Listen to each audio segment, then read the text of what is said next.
At that time, because I already wasn't feeling that well, because my family wasn't there. It was expensive, man. Like when even just them getting there to Nashville, like they only pay for you. So being around them, they really kept my spirits up and kept me calm. Right. Me being by myself, I'm an overthinker. So I start to overthink. I start being like, man, I ain't got this, I ain't got that. I'm looking at all these people doing this. I'm like, bro, I'm slacking. Everybody here got gadgets and all this stuff, and I ain't got nothing. I'm just here. My audition, I was not nervous, but backstage, sitting for 8 hours, them nerves ain't got no choice but to creep up on you at some point, because it's you waiting, and you're hearing all of this stuff. Yeah, I wasn't even hearing like the other people saying. You can't really hear. Okay, so they got you in the got you in the tunnel where you really can't hear much. But I was second to last, but they already was high up on me. I was like, man, this is the guy, you know. But I didn't have my family there, so I was just in my head and whatever. So when they eliminated me, I was like, but I kind of, a piece of me, I felt like I kind of felt it a little bit. Yeah. Like it was coming. So when I performed, even before I performed, I kind of felt like, man, this might be, this might be it. Yeah. So when I went out there, I just went out and just had fun. I was like, you know what, I don't even care. I'm gonna have fun. I did my song. The people in the crowd was chanting my name as I was walking out and more stuff. So that was all I needed. Double show you. Tell you can. You are undeniable. What's your superpower? You are undefeatable. I got goosebumps. You are the less than 1%. Even when it doubts you can't let Your path is your path. Stay committed, stay focused, be disagreeable, optimistic, and relentless. You are the less than 1%. All right, welcome to Less Than 1%. Today is a special day for me. We'll get into it, but I have a guest who larger than life in many ways, more ways than one, but really just a special talent, special soul, special heart. I kind of plotted, to get him out here on the podcast, and he one day he just like, oh man, I give up. I'm gonna come on, man. You hit me up too much, but no, seriously, Trew The Star. Yes, sir. Appreciate you coming out. Thank you for having me. Yes, sir. I won't share everything that I want to say about you yet, but overall, I think I know that you're gonna change the world. I know that you're gonna change the world. Thank you. I should appreciate it. Yeah. So listen. So we kind of talked a little bit pre-show about Less Than 1% and the idea that, I feel like there's a lot of underrated people out there. Sure. Not underrated in their minds, but underrated as far as the way that they're, I would say, perceived by society, whether they're celebrated or not celebrated. Yeah. So let's go back. When this singing talent you have, when did that start? When did you know? When did you know, like, you're like, yeah, I got something special? Well, honestly, I knew it kind of later than most people. I started singing when I was younger, when I was around 7 years old. My auntie and uncle at the time, I stayed in Jacksonville for like 2 years. I had a teacher, and they told me to sing in front of my teacher. The first song I ever sung, I remember singing. It's a song by I can't remember the Four Tops. Okay. Oh, you're sweet as a honeybee, like a honeybee sting. You want to save my life? I love that song. So first song I ever sung, but in terms of like when I was really confident and like I had something, that happened for me when I was like 17. Right. I was in this program, this theater arts program, and I was always the shy kid. I was so quiet, and I knew everybody, but I was just quiet. I just didn't feel like I had, the talent enough, so I would always just kind of just stand off to the side. But one day, one of my directors at the time, they stopped me because they were trying to find somebody to sing the song. And for like 2 hours, everybody was auditioning. Nobody could like get the song right. And the song was "It's a Man's World" by James Brown. Oh, that's so, that's a tough song. So everybody just kept coming up singing and singing. And they was just like, no, this not it. No, this not it. No, this not it. So me, I always listen to old school music, hence the first song that I ever sung in my life. But they said, I walked past and they stopped me. I was like, hey, sing this song. Like, sing this song. So I sung it, first try, just blew it up. And I remember my director at the time, she was like, don't you ever again, like we sat here for hours looking for somebody to sing this song and you could do it this whole time. Don't you ever let an opportunity pass you ever again, because you killed it. You killed it. So that was when I really knew I had something, and then I performed it, show day. The crowd went nuts. I felt like a celebrity. Everybody wanted to take pictures that day. Yeah. Everybody wanted to, come up and, man, you got something. Like, you're going to be on TV one day, man. And I'm a teenager at this time. At this time, I don't believe none of this.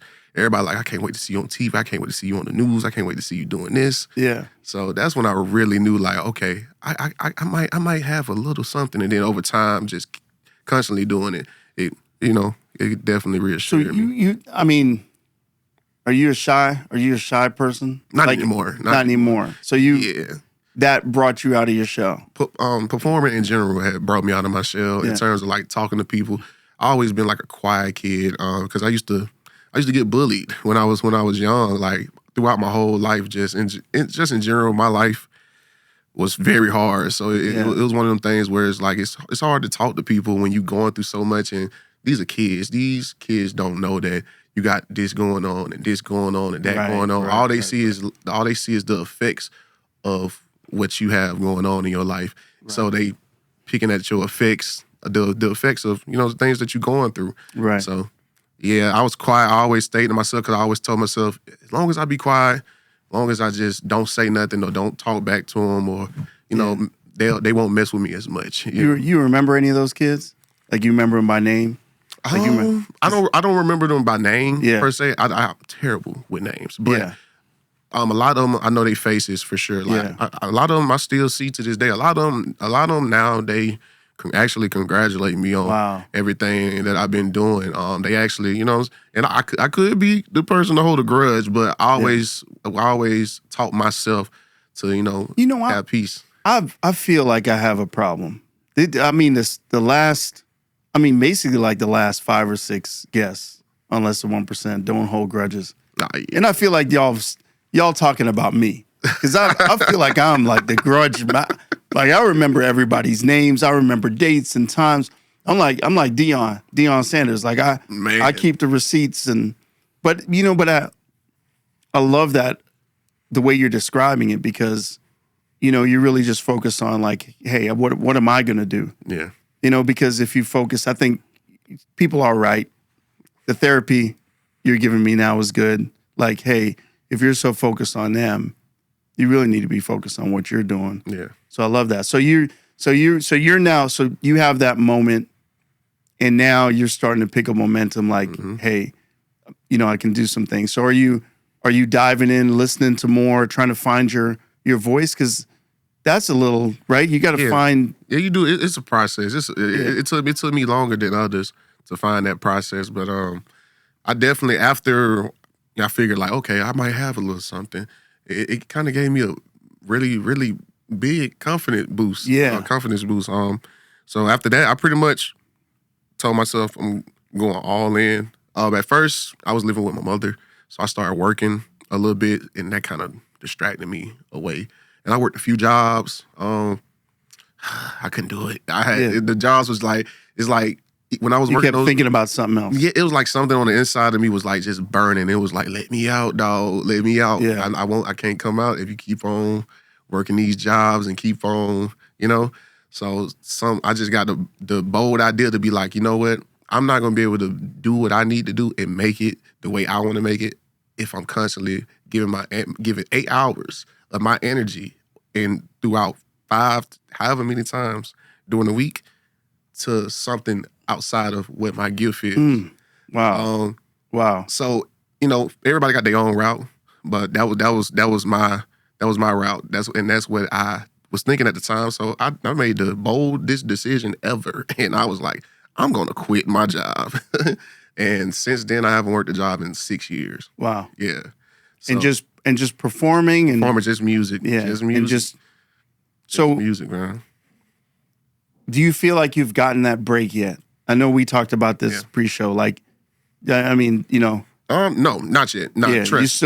Trust me. It's so much more to come. But I can see it now. It's right there. I can see it now. I can reach out and touch it now. Yeah. You know, it's like I can see the light. You know, I've been stuck in like the darkness, just digging with no vision, with no idea of what's gonna happen or where I'm gonna go or how far it's gonna go or just no idea of that. But now I see the light for sure. Do you get down? Do you get times where you're like all the time? Yeah. I'm always when I like it's I'm more times down than I am up. Yeah. For sure.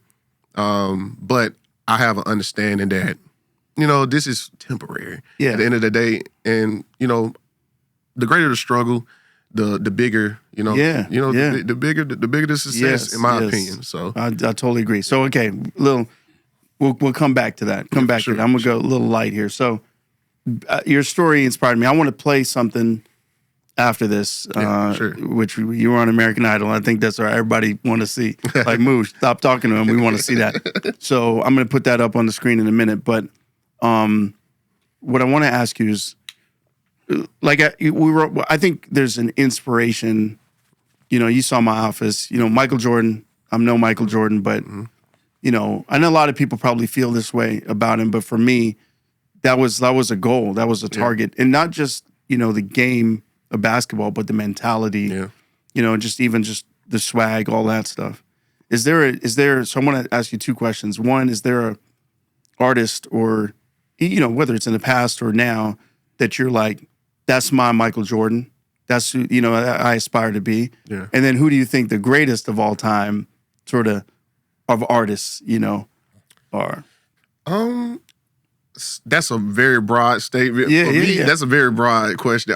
Because it's so many people that I love. Yeah.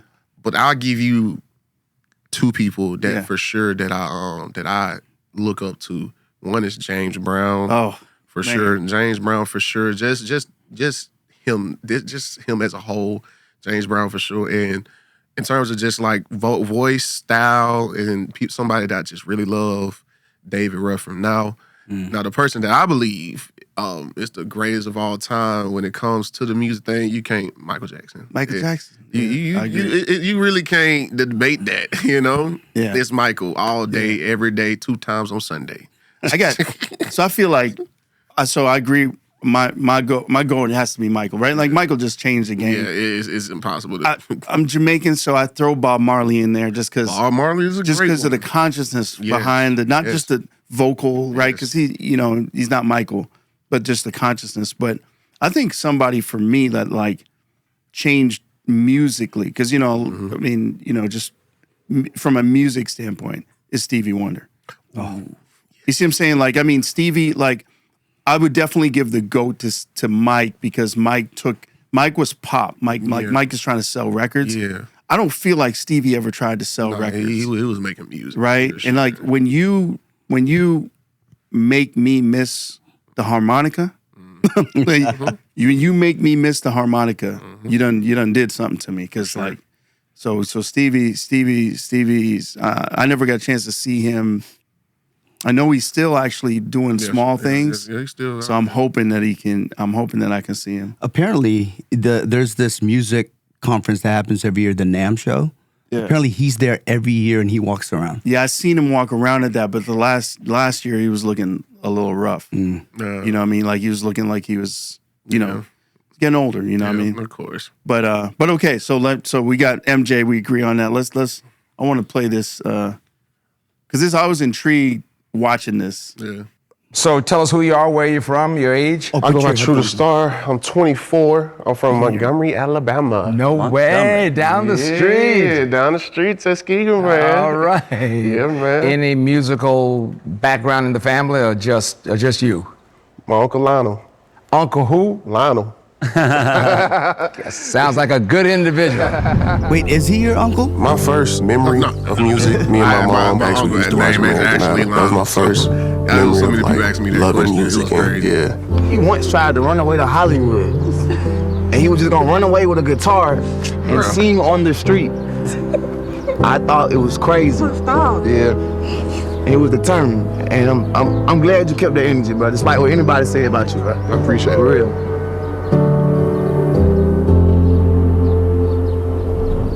Growing tough. My mom was on drugs. There was a lot of times we didn't have water on, lights on. I had to take care of my little siblings. My mama had a hard life. And truthfully, my mom went through the same thing I had to go through. You know, history repeats itself. Eventually, our family stepped in, and my mom got clean, but she was actually really trying to change and make things better. I lost my mom in 2022. I had just started to understand. I had just started to understand at that time. And I had just started to forgive her for a lot of things that we went through as kids. It was hard. It was very hard.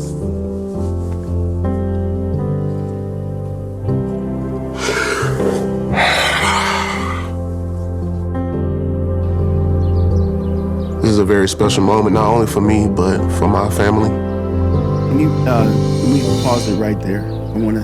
For me, it's more than auditioning. It's just about my family, showing them that you can do anything that you can put your mind to. If I go. So that was tough. That was, I mean, I know it was tough for you to go through. Yeah. And I know it's probably multiple takes. I mean, right there, probably they got a, that's a big deal. But that hit you hard. They did.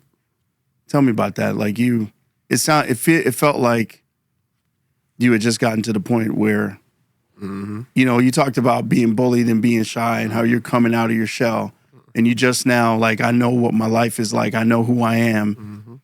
And then she goes. Yeah. What happened? Did she? So around that time, I was staying on my. When I first graduated and started working and stuff, and I first quit my job, I was staying with my mother. And shortly after that, you know, me and my older brother, we was like, man, we got to move out because we can't stay with mama. Yeah. We died here. So with all the rules and everything, and when we moved out, a lot of stuff happened. Yeah. And then one day we just get a random call from our little sibling's father, saying that, you know, your mom's in the hospital. You know, at first. I didn't think nothing of it because my mom always in the hospital. She always had like problems, but she always was getting out too. You know, it was so regular for her. So in my mind, I'm like, okay, let's go see mama. She probably like, hey, it's okay. So even the way he was explaining it, it didn't seem like anything was like super off or super crazy. So when we finally got in there to see her, and I seen all the tubes and stuff. And the fact that she wasn't conscious, it really was like, oh, hold up, like this is serious. Yeah. You know? Yeah. So during that time, I had hope because I'm like, my mama's strong. Man. Yeah. You know? Yeah. Like I throughout my whole life, I never seen my mother give up, like ever. Like even when, you know, she was on drugs and like she fought hard to get us back, like hard for like 2-3 years straight, clean, you know, to get us back and got us back, you know. Yeah. She did what she said she was gonna do. So when it happened, it definitely hit me hard because that's your mom. Yeah. That's your mother. You only get one. I know. Like, I know. And I was 21 at the time. I'm just now technically grown. So in my mind, I was like, man, like my mama had a hard life. Yeah. Man, I want to go take my mom out. I want to go do karaoke with my mama. I want my mama to come to my shows. I want my mama to, you know, come on American Idol with me. You know, I want my mama to see all of these great things that her son is doing. And my mama always been supportive of my singing. Always like the songs I was making at the time, they was trash. But mom's always but she's like, listen to my song. My son can sing. Yeah. Listen to his music. Listen to it. Like my mom always just been like a hype man type of deal. And she always just been somebody that I just always wanted to make proud, you know? Because as a kid, I always was a little and because of our situation, I always was like kind of like butting heads with my mom, just because of like the things that was going on around the house. So it's like we always, but me and my mom was like the best of friends. Like we'll butt heads. We be in the room watching TV, watching American Idol right after, literally watching American Idol, like. I mean, there's that picture of it, right? You know, I was a child. Yeah. But it's like, we literally watching this stuff, and me and my mom were literally talking about it. Like, when I'm going to get on American Idol, Mom. She was like, yeah. Like, and then now you're there. And now I'm there, but it's like a bittersweet feeling, you know? Because it's like, you know, if my mom was here. Yeah. Only if she was here to see it. Like, yeah. And I know she's watching, you know, for sure. But it still is like I'm missing my piece. I'm missing a piece of me. You know, like you don't really get that kind of love from nobody else. You only get that from one person. Yeah, you know, people come and go. You know, even when you fall in love, sometimes you can fall out of love. But when it comes to that mother son, you know, just bond, like no matter what you do.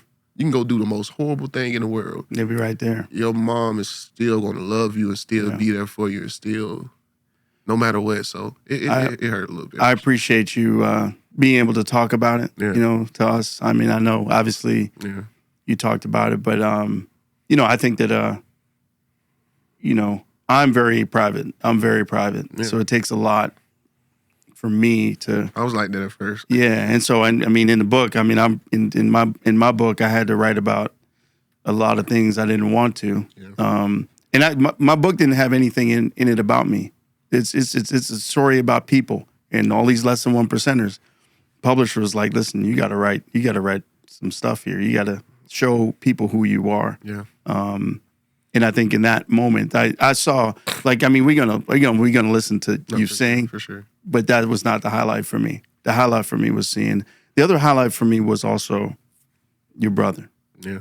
And you know your brother, like I don't know him. Yeah. We gonna talk about him a little bit. Yeah. But I feel like he's sort of that rock. He's sort of that rock, and you can see like.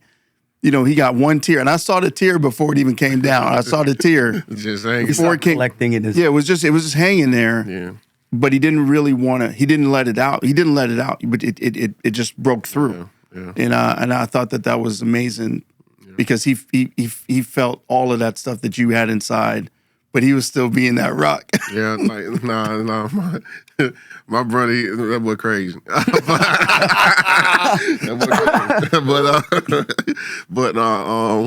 Yeah, that's my. So me and him, my brother, he was with me the whole time. Yeah. Throughout the childhood, so he know like more than any of my other siblings, like the stuff that I had to go through and you know all the trials and things that I had to like. He know. You know, and my brother, he has his own trials and things that he going through as well. But he was there, you know. He was there. He was there through it all. And like me, like, you know, it's the older brother. He only 2 years younger than me, so he already feel like he my equal. Okay.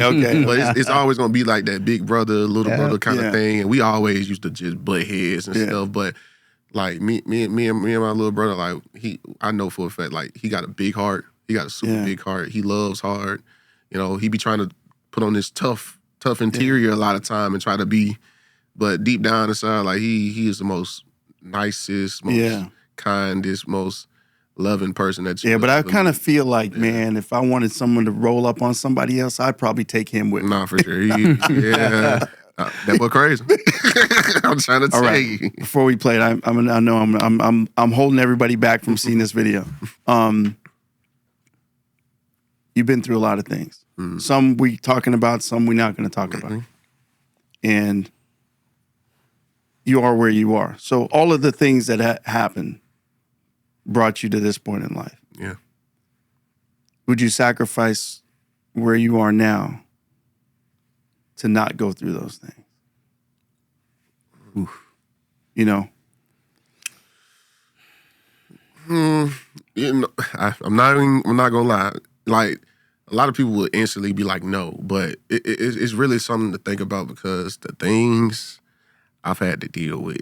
Yeah. You know, Uh, it's so much. Like, it's so much. Like, if I was to tell it all, it would be too much for like one person to handle. It's like, whoa, like, there is no way that you had to deal with this stuff. There is no possible way. No way. No way. Just one person that's young had to deal with all of this. There is no way impossible. So it's definitely a thought, but in the grand scheme of things, seeing where I am now, I wouldn't go back, but I strongly have to consider it. You know, it's like man, if I it's a lot of things I look back on. It's like if this didn't happen to me, like I wouldn't have acted this way or did or you know what I'm saying? Yeah. Like the mistakes that I made throughout my life, I wouldn't have made those mistakes if this didn't happen, or if I had somebody there to teach me, or if I had this, or I've had a steady household, if I had good income in my house. But at the same time, the success that I'm about to receive, it's everything in life is a sacrifice, no matter what. And I truly believe that the foundation, like the bigger your struggle, I truly believe the bigger the success. Like I believe God puts the toughest things on the most special people. Yeah. Everybody in this world has a purpose and has something that they need to fulfill. And God puts that inside us. So no matter what we do, or no matter how much we try to run away from it, it's always going to be a fire or something deep within us that's going to be like, no, you're not. No, you need to be doing what you need to actually be doing. You're going the wrong way. You're doing the wrong thing. And I picked up on that fire inside of me very quickly. And I told myself I'd never give up because I never seen my mama give up, you know? Like, my mama was a drug addict, you know? But she never stopped loving and caring for her children. I never once saw my mama quit. She could have just been like, I'm going to give y'all away. I'm going to just let y'all have it. She didn't do that, you know? And she got 6 kids, all 6 of us living in one house, you know? All of us are young, naive teenagers, little babies, like all in one house, an adult. Yeah. I never seen it give up. So it's like, I can't do that. And my mama had it harder than me. Yeah. So who am I to give up on that? Who am I to be like, oh, I shouldn't be going through this? Why not you? Yeah. You know, why not? Why not you? Why not it be you to change everybody's life around here? Yeah. Why not you? Because I truly believe that a lot of people blessings and a lot of people opportunities are on your shoulders. Like you are put here as a vessel to change people's lives. That's me, you know? And me achieving my goals dictates somebody blessing. And somebody else is really, I wouldn't even say, so, you know, ER doc, I trained to be an ER doc, right? I do a lot of the things now, but and it's funny, like, I don't know how many patients I've seen in my lifetime, a lot, you know? And I may not remember each and every single patient, right? But probably almost every patient remembers me because it was a traumatic period, or they got an illness, or they're going through something. So I love what you said. And just thinking back, as you mentioned some of those things, there are some things that happened to me, you know, maybe 2 or 3 things that hurt just like as if it happened yesterday. Like I can't, you know, I've been able to package it up so that other people don't know. But I'm telling you, like, it feels like it happened yesterday. And you know, I'm on the plane one time, and I've told a couple people this. I'm on the plane, you know, you scroll through pictures, right? You scroll, you know, looking at the thing, and I'm seeing my kids, you know, when they're young, and I'm my face is wet. I'm bawling. My lady next to me was like, "Sir, are you okay?" Because you know, but it's very interesting. I think And that's the human condition, right? I mean, that's what religion, that's what faith is all about, is the fact that you go through these things, but you know that days like this are a result of it. So speaking of which, then now we're going to get to the nitty and the gritty. Yeah, to what. Oh, a million miles away, I'll write a letter each and every day, 'cause I need nothing, so nothing can ever change this love I have for you. Oh, you're the apple of my eye, cherry pie, and oh, your cake and ice cream. Oh, your sugar and spice, and everything nice. You're the girl of my dreams. But if you want it to leave me wrong, when you got back, baby, I just say, well, come on. 'Cause I need nothing, oh, nothing can never change this. 'Cause I need nothing, can change this own love I have for you.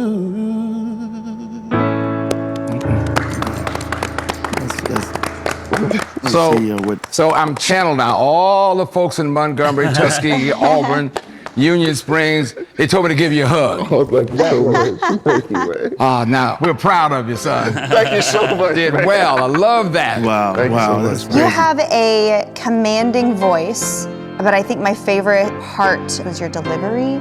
It was completely intentional, and it wasn't trying to barrel over the song and show us all your big notes.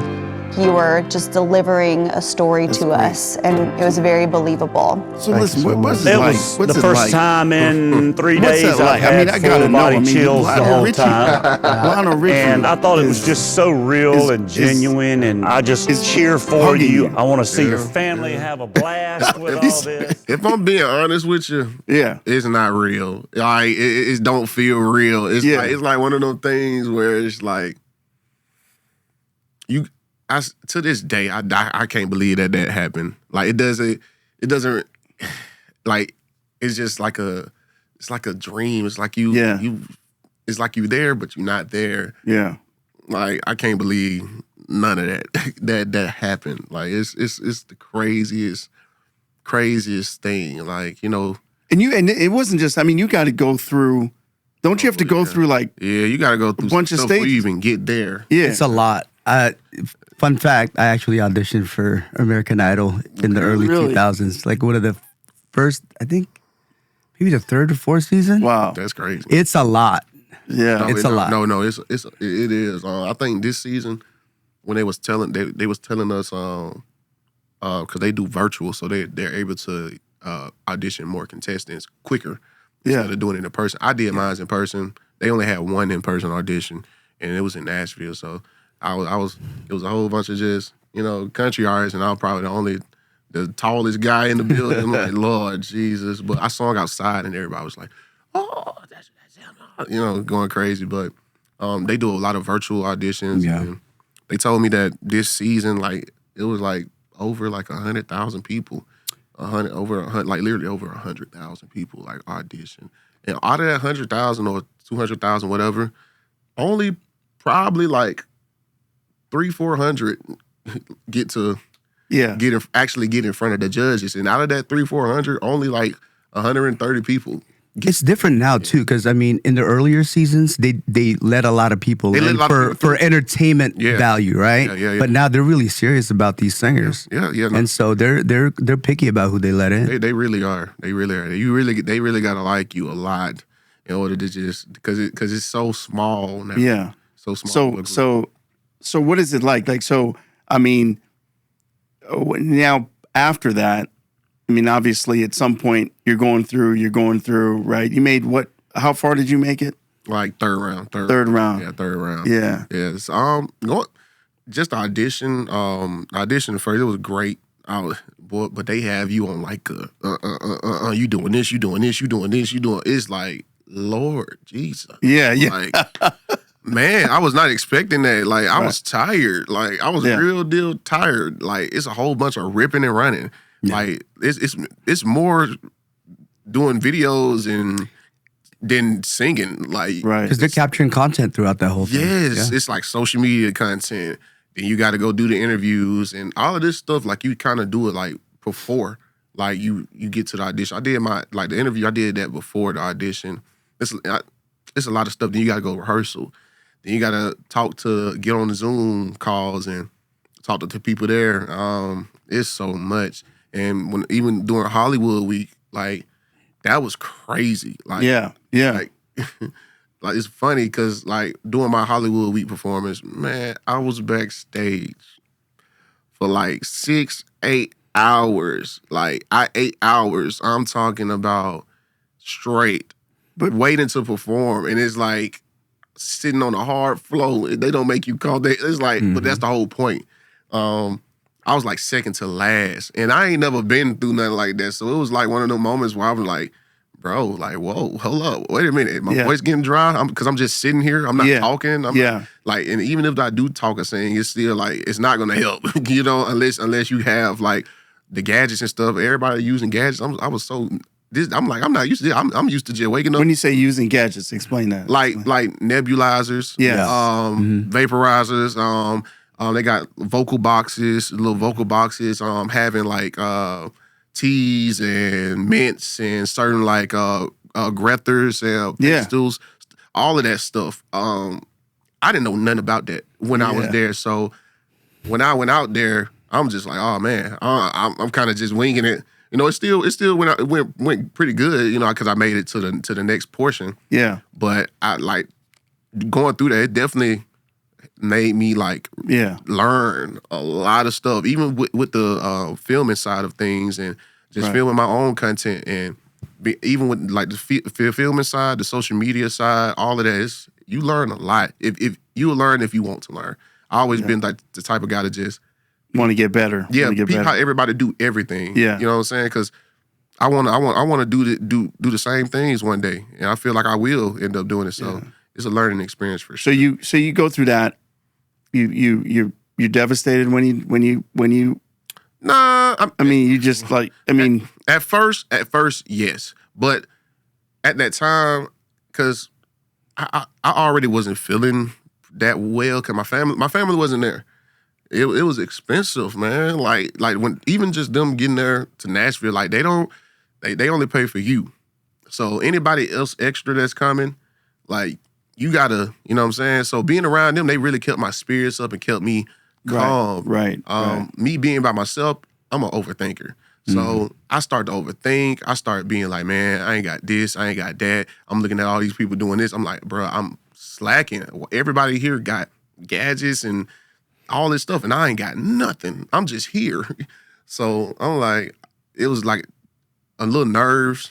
I was definitely like, first time I got nerves in a long, like my audition, I was not nervous, but backstage sitting for 8 hours, them nerves ain't got no choice but to creep up on you at some point because it's you waiting and you're hearing all of this stuff. Yeah, I wasn't even hearing like the other people saying you can't really hear. Okay, so they got you in the got you in the tunnel where you really can't hear much. But I was second to last, but they already was high up on me.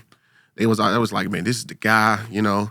But I didn't have my family there, so I was just in my head and whatever. So when they eliminated me, I was like, ah. But a piece of me, I felt like I kind of felt it a little bit. Yeah. Like it was coming. So when I performed, even before I performed, I kind of felt like, man, this might be this might be it. Yeah. So when I went out there, I just went out and just had fun. I was like, you know what? I don't even care. I'm gonna have fun. I did my song. The people in the crowd was chanting my name as I was walking out and more stuff. So that was all I needed. Yeah. And that was all I needed. So even when it stung a little bit, but I quickly I was like, yeah, I'm So it's all right. So from that experience though, you got a lot of you got a lot of interest in. I mean, what's it like for you now? Like, you're out there, you're trying to navigate this space, because this space is not easy. No, it's not at all. I went through it 30 years ago trying to rap.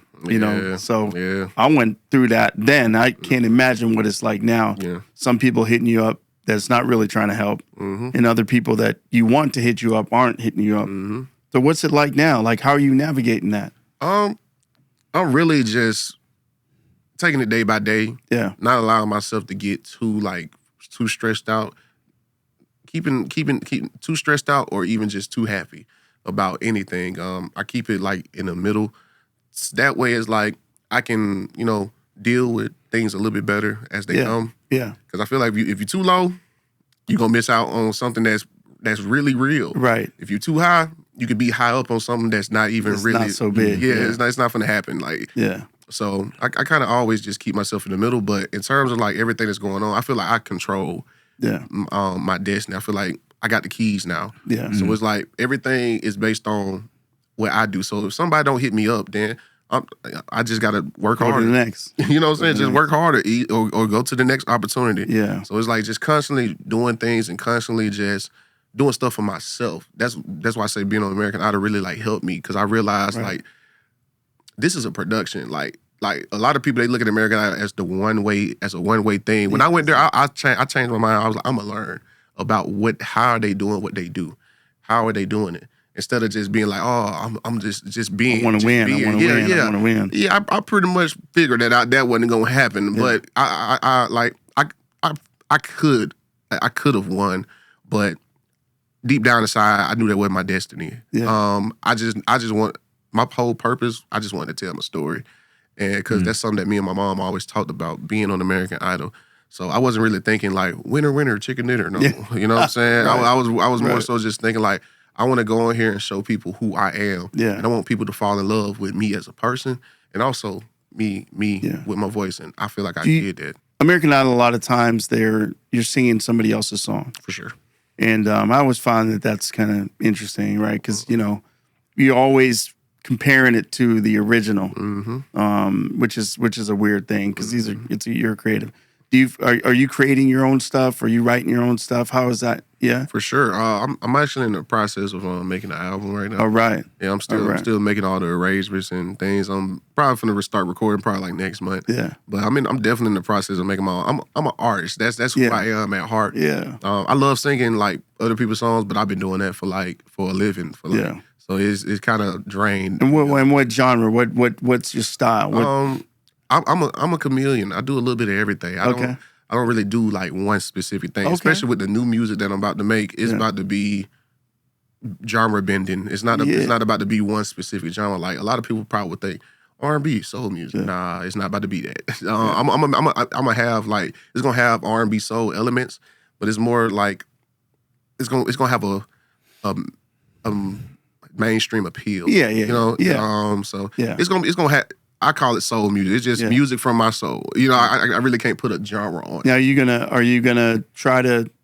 What's your pathway? There's so many pathways today, right? It is. You can push it out yourself, and make a third of a cent per stream, or you can try to go the traditional route and go through A&R. Yeah, all that. What do you? Are you just exploring whatever? As of right now, I feel like a lot of people.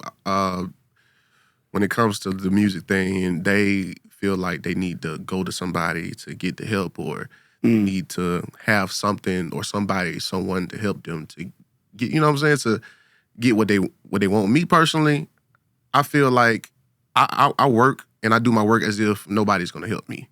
And I feel like when you have that mindset, somebody gonna come help you. You know what I'm saying? Like it's like at some point somebody gonna want to be a part of it. And if they don't, I'm good. I'm good. Yes. So I in my mind I think of like my music as like I'm gonna do this thing as if I ain't gonna ever have no help. Like nobody's gonna help me.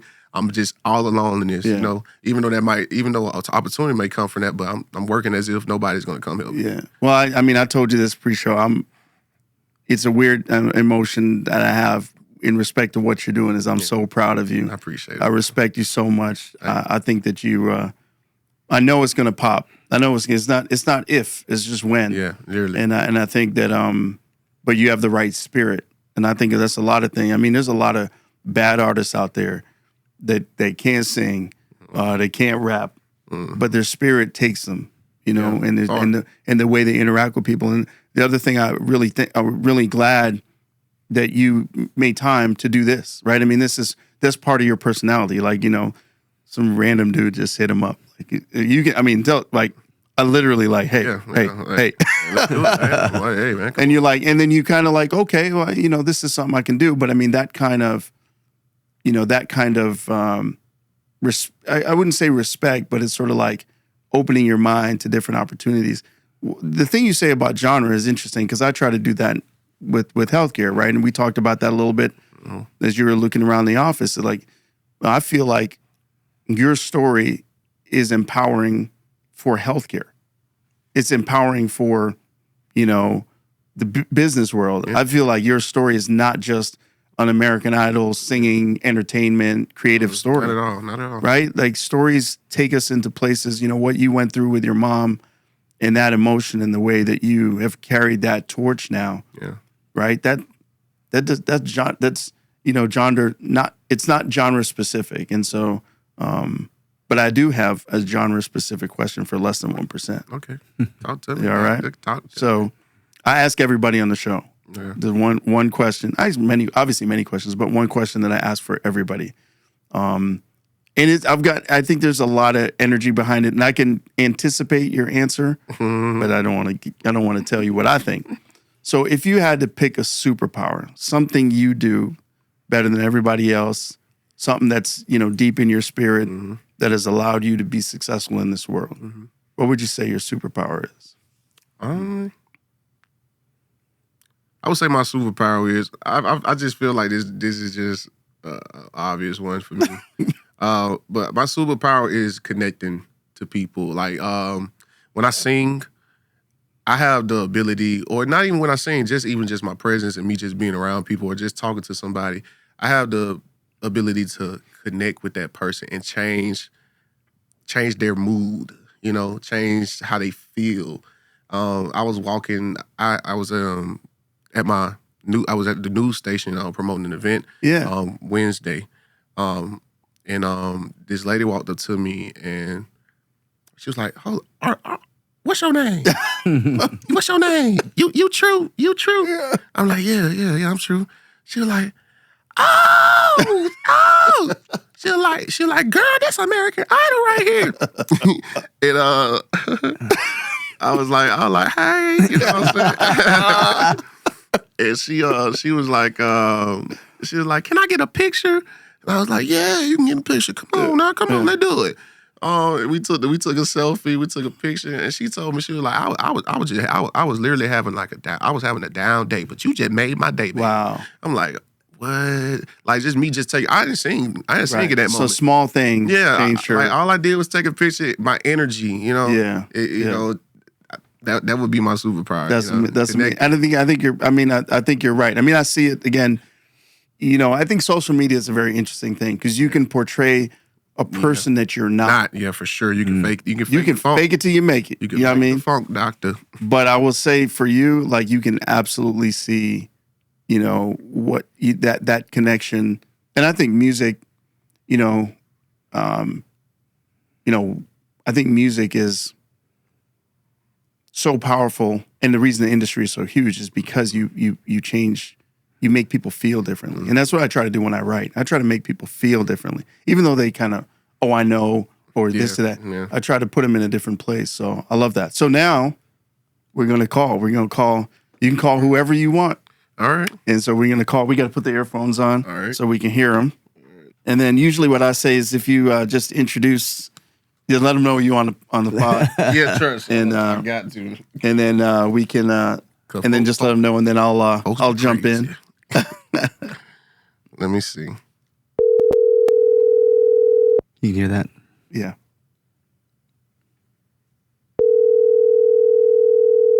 Don't tell me you sleep, bro. Wake up. It's 10:30, cuz. That boy sleep.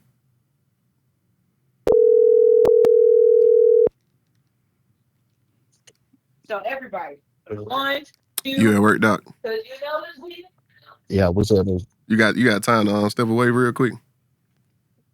Yeah, what's good? So I'm on the 1% podcast right now, and Yeah. I got somebody that want to ask you a question, Doctor. Ooh. Hey, how you doing? My name is Moo. Hey, how's it going? Hey, man, we sorry to bother you at work, but you're on less than 1%. And we're sitting here with Trew, and we asked him a question. And something we like to do is ask somebody else this same question and see what they say. Is that you got a couple minutes for us? Yeah, that's fine.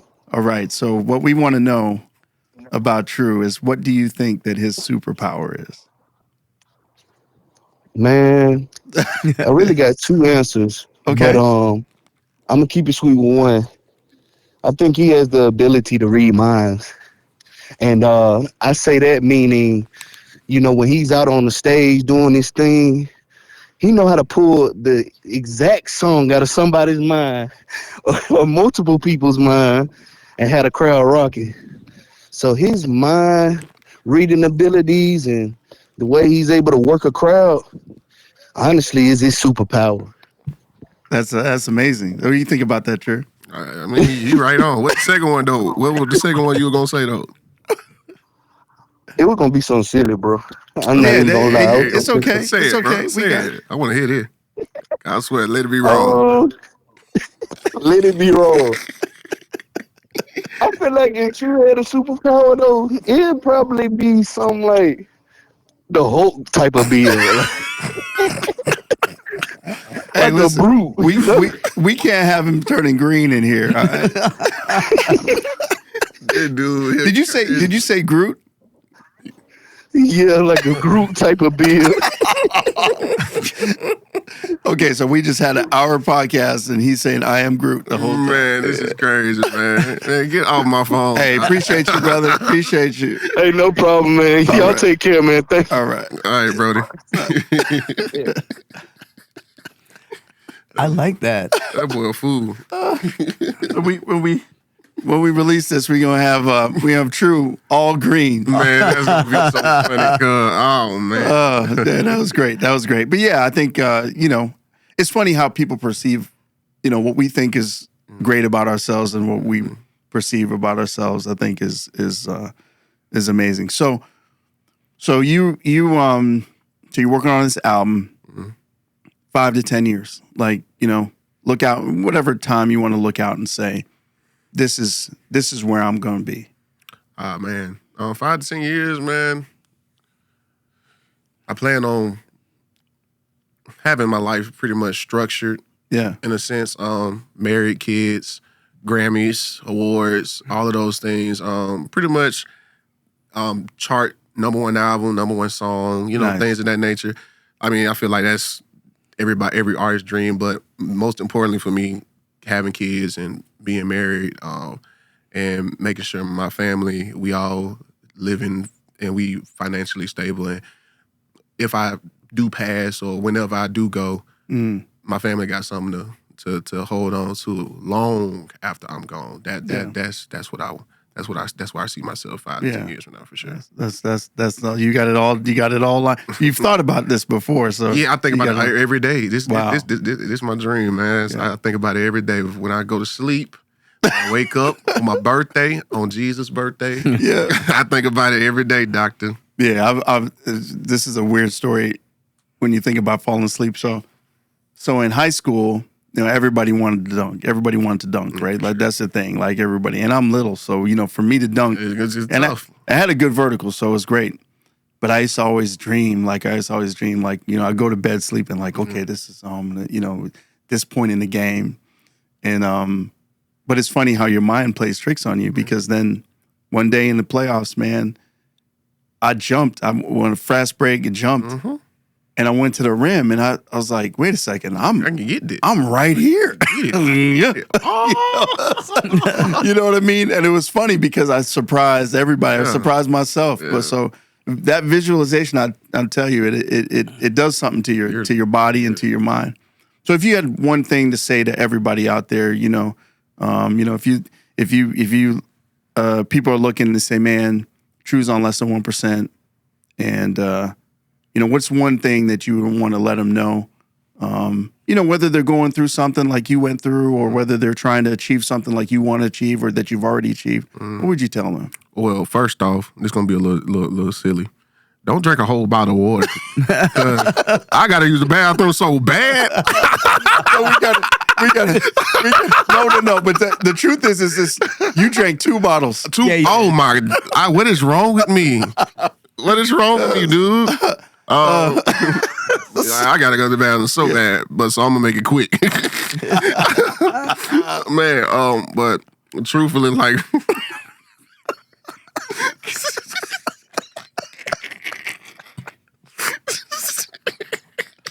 but truthfully, that's a first. That's a first. Man, but I'm trying to get serious. Okay, all right, let's go. Get serious. Let's get Lord Jesus, help me. But one of the things I really want to say is, don't ever let nobody tell you what you can and can't do. Don't ever limit yourself to what you believe you can achieve.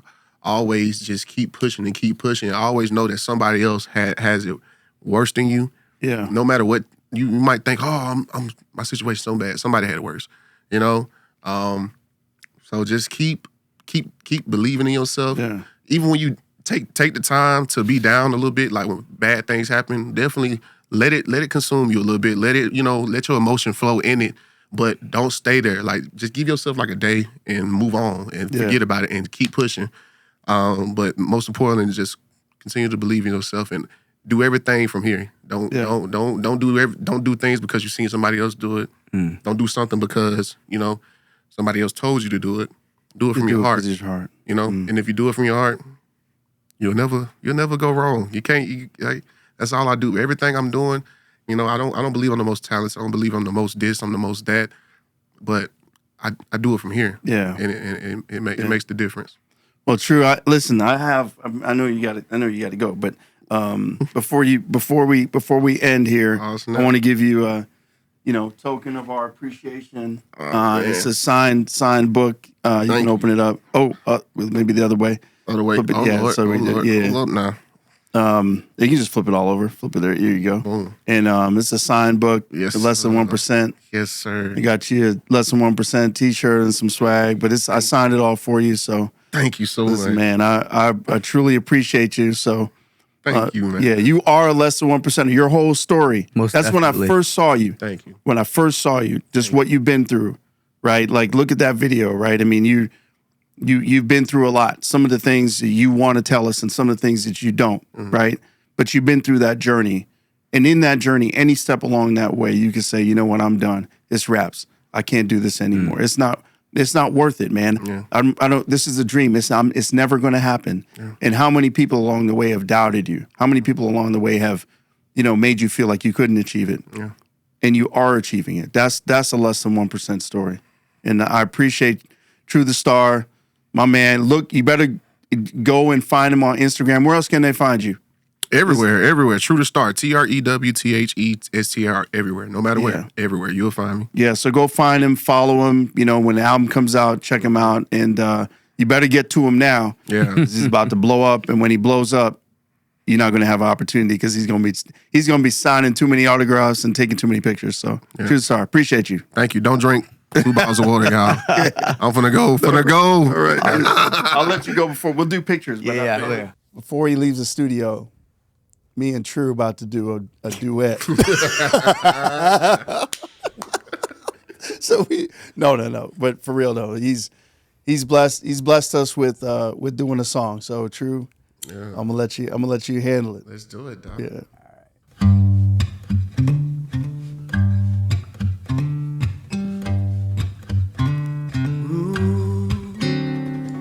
Sitting in the morning sun, sit until the evening comes, watching the ships roll in, then I watch them roll away again. Oh, sitting on the dock of the bay, watching the tide roll away.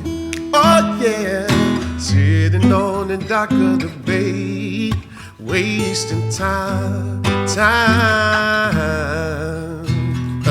I left my home in Georgia, headed for the Frisco Bay. I had nothing to live for.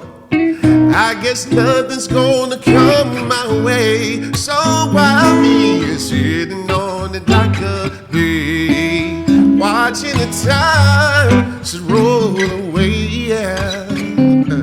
Sitting on the dock of the bay, baby, wasting time. That's my favorite part right here. Listen. Looks like nothing's gonna change. Everything remains the same. See, I can do what 10 people tell me to do, so I guess I'll remain the same. Said I'm sitting here resting my bones, and this loneliness won't leave me alone. 2,000 miles I roll, so just to make this not my home. So I'll be sitting on the dock of the bay, watching the tide just roll away. Yeah, just sitting on the dock of the bay, baby, and I'm wasting time. Let's see if I can listen. No. Yo. By the way, that's no warm up, y'all. That is no warm up. Yo. Bro, that is. Appreciate you, man. Oh, thank you for. Listen. No, I'm. True. Yes, sir, Doc. True. Like, that's. Bro, like, I have no words, man. That is. He's gonna cry now. Thank you. Huh? No, you don't. Yeah. Nobody shuts me up. No. That is. You are amazing. Thank you. I mean, listen, I just have one favor to ask. What's up? When you pop, just answer my text. Just when you pop, just all you got to do, you don't even have to respond. Just send an emoji. Just say, you know what I'm saying? Send a facepalm emoji. I got you, Doc. I got you, man. Hey, he got me so fired up. I was about to, like, when the whistle came, I was about to, like, I'm about, Yo, I was gonna harmonize with you, but I didn't want to mess it up. Nah, yeah, you should have jumped in there, doctor. Respect, man. Thank you, man. That's amazing. Nah, You are brilliant. You're gonna be amazing, No, man. Trew the Star, man. Listen, check him out. That's fire.